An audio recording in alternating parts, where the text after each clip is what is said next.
What does it take to be a good leader and excel in your career? 1. Effective communication is a must-have leadership skill. 2. A good leader knows how to empathize with team members. 3. You need to be able to motivate your team and drive them towards success. 4. Great leaders are always adaptable and open to change. 5. Being able to delegate tasks to the right people is a crucial skill for any leader. 6.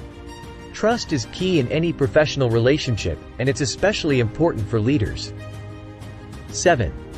A leader needs to have a positive attitude and never give up. 8. A successful leader is always learning and striving for personal growth. 9. It's important to be transparent and honest with team members. 10. Lastly, a good leader takes responsibility for their actions and decisions. If you want to become a better leader, start by honing these 10 skills.